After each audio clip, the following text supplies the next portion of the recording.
No Brasil, hoje discute-se muito a instituição da chamada ficha limpa, ou seja, para a pessoa ser candidata, ela tem que estar em dia com a justiça. Há algum mecanismo lá no México semelhante ao ficha limpa que está sendo instituido aquí no Brasil? No es semejante, se aplica la ley. Una persona que tenga un problema legal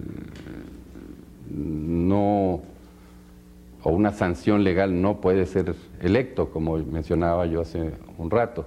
Entiendo que la ficha limpia también obedece a una característica muy especial del sistema en Brasil, en el que algunos legisladores, por ejemplo, renunciaban precisamente para evitar tener un problema y después se presentaban posteriormente a las elecciones. Ese tipo de comportamiento no se ha presentado en México, pero sí tenemos casos recientes y no recientes en los que algún candidato ha tenido problemas de orden legal y por lo tanto ha tenido que retirar su candidatura y no ser electo. ¿Y cuál es el electorado do México? Bueno, México tiene una población de 103, 104 millones de gentes. De esos, siendo una población joven, porque la pirámide poblacional es bastante aplanada y tomando en cuenta que de los 18 años en adelante se puede votar, se tiene una cantidad de electores de unos 60 millones de habitantes.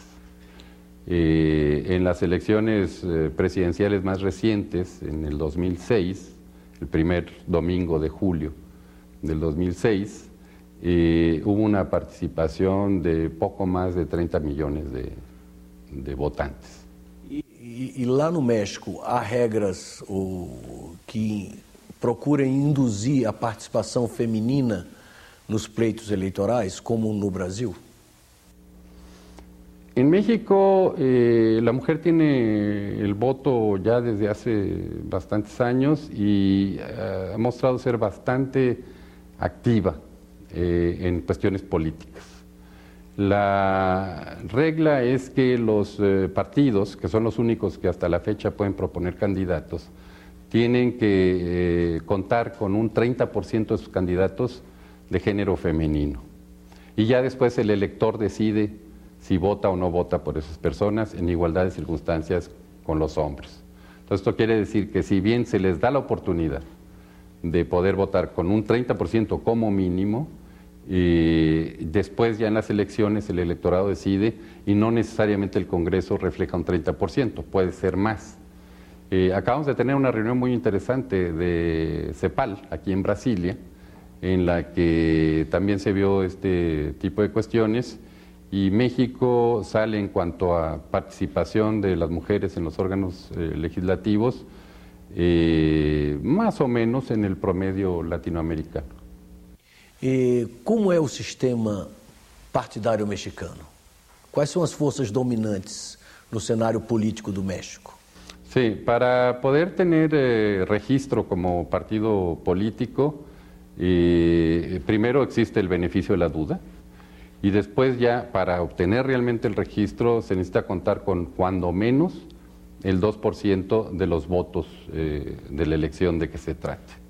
Esto abre las puertas a financiamiento del gobierno para poder mantener al partido, poder financiar la administración. Financiamiento gratuito.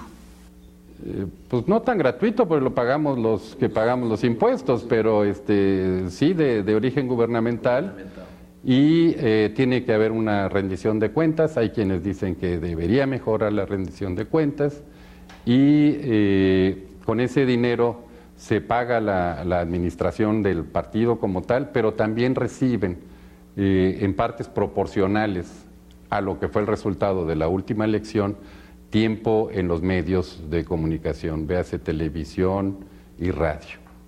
Los principales partidos son el partido en el poder actualmente, que es el PAN, el Partido de Acción Nacional, el PRI, el Partido Revolucionario Institucional. Yo creo que las letras revolucionario e institucional reflejan un poco lo que mencionaba yo a un principio de cuál fue el papel que jugó. Está el Partido de la Revolución Democrática, está el Partido Verde Ecologista Mexicano, tenemos el Partido de los Trabajadores, el PT mexicano, tenemos Convergencia también. E o partido no governo, o PAN, possui a maioria absoluta ou tem que se compor com outros partidos para poder governar? El PAN tiene la mayoría en la Cámara de Senadores y la tuvo desde el principio del gobierno del presidente Calderón y la va a tener hasta el final del gobierno del presidente Calderón, porque los senadores son nombrados por 6 años.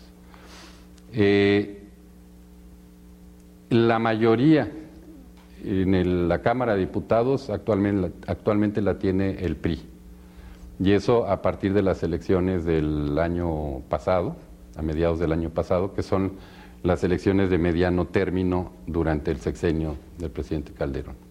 Entonces esto obliga a los partidos a negociar.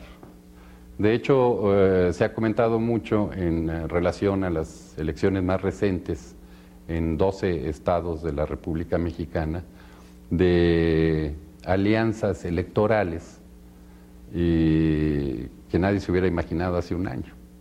Alianzas, por ejemplo, entre el PAN y el PRD, o alianzas del PRI con cualquiera de estos partidos, o con el Verde, o con el PT en otros estados. O México vive situações conflitivas agora, recentemente, em relação ao combate aos narcotraficantes, e desde 94 aquele foco de sublevação de Chiapas dos zapatistas. Essas circunstâncias dificultam ou prejudicam o funcionamento das instituições mexicanas? Son circunstancias lamentables y creo que tienen un efecto distinto sobre las instituciones mexicanas. El caso de Chiapas en el 94 obedecía a una serie de problemas en esa zona, problemas de marginación, problemas de indigenismo, ¿por qué no? Había ciertas injusticias hasta que la población dijo ya basta, que fue precisamente el grito de los zapatistas el 1 de enero de 94, y eso llamó la atención de la Federación sobre la necesidad de mandar mayores programas sociales, invertir más en infraestructura y tomar más en cuenta las demandas ciudadanas de todo tipo.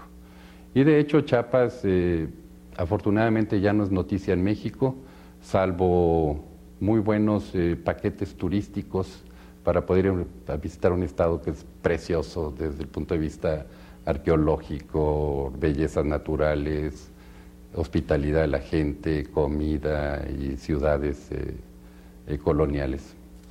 Desafortunadamente la situación de las drogas y los productores y los narcotraficantes está muy en boga ahora, es un problema muy complejo, es un problema difícil. Hay ciudades y puntos en la República Mexicana donde se tiene una lucha frontal para poder contener el crecimiento que estos grupos de delincuencia organizada logró generar durante muchos años, en el que no se habían tomado las medidas necesarias. La lucha ha sido muy fuerte, ha habido muchas pérdidas de vidas humanas. Hay quienes consideran que quizás convenía más dejar las cosas como estaban, eso hubiera hecho que el problema creciera aún más. Es un problema muy complejo, no nada más de México, también involucra a Estados Unidos, principal consumidor del mundo. Y además de ahí nos vienen las armas que usan muchos de los narcotraficantes. Ahí es donde se queda la mayor parte del dinero, como en todos los productos, la venta final es la que deja el mayor rendimiento. Entonces también estamos trabajando en colaboración con Estados Unidos, pero tenemos también una política de mundializar la solución al problema. Hay lo que nosotros llamamos el efecto cucaracha, en la medida en que se puede mejorar una ciudad. Todas estas gentes del AMPA y de la delincuencia organizada se van a otros puntos. Lo mismo sucede en países. Cuando en Colombia apretaron y lograron avanzar en la lucha, le pasaron el problema a sus vecinos. Entonces tiene que haber un enfoque integral. Nosotros contamos mucho con la cooperación internacional para hacerlo. Y efectivamente, regresando a su pregunta, hay veces que puede haber aunque eso está sujeto a investigación, una contaminación de un asunto con el otro. Ahora en las elecciones recientes tuvimos lamentablemente un incidente en Tamaulipas en el que todo apunta a que pudo haber sido provocado por narcotraficantes, por carteles.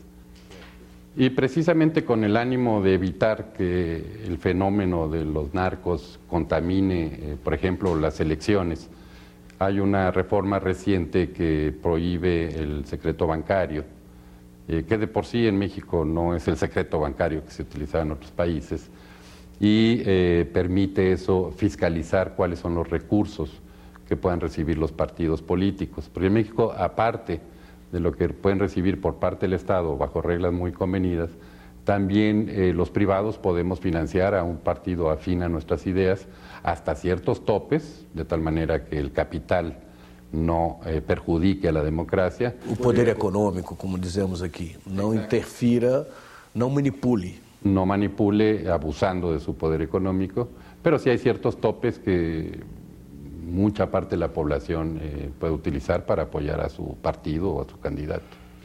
E o que o senhor acha do sistema brasileiro? O senhor vê dentro do sistema eleitoral brasileiro algum aspecto que merecesse a atenção, por exemplo, dos legisladores do México? Bueno, precisamente días después de mi llegada hubo una reunión interparlamentaria, vinieron legisladores mexicanos, 9 senadores, 10 diputados, el presidente de la Cámara de Senadores, lo cual muestra el gran interés que hay en México de los legisladores hacia sus colegas, los legisladores brasileños. Y uno de los puntos de la agenda, para mí, de los más interesantes, fue un intercambio de experiencias y buenas prácticas en los procesos internos de toma de decisiones, facilitación del consenso, pero también en cuestiones electorales. Esta misión que vino de México, de 19 legisladores, tenía una composición que reflejaba a los 7 principales partidos de México, o sea, era una composición plurinominal. Yo estoy seguro que tomaron nota y se llevaron algunas ideas para México. No lo mencioné, pero dentro de la propuesta del Ejecutivo para una reforma política se ha metido y se está discutiendo en México muy seriamente la posibilidad de tener una segunda vuelta en las elecciones presidenciales. Eso es algo que, por ejemplo, el caso brasileño ciertamente ha llamado nuestra atención. En el caso de Brasil se trata de un umbral del 50%, sabemos que hay otros países con otros umbrales, y lo que se busca con la discusión, bueno, es perfeccionar las ideas, pero también lo que se buscaría en caso de que se diera, paradójicamente, sería una mayor estabilidad en el Congreso, pero digo paradójicamente porque el tener una segunda vuelta no ha evitado que en Brasil se tenga una cantidad muy amplia de partidos políticos, algunos muy pequeñitos, pero eso por otro lado refleja también diferentes necesidades. Y en el caso de Brasil, que puede ser también muy interesante para nosotros, es un sistema muy descentralizado. Embaixador, muito obrigado pela entrevista. Prazer. Vocês acabam de assistir uma entrevista com o embaixador do México no Brasil, Alejandro de la Peña. Nós conversamos sobre o sistema político-eleitoral mexicano dentro da série e programa Eleições no Mundo. Até um próximo programa.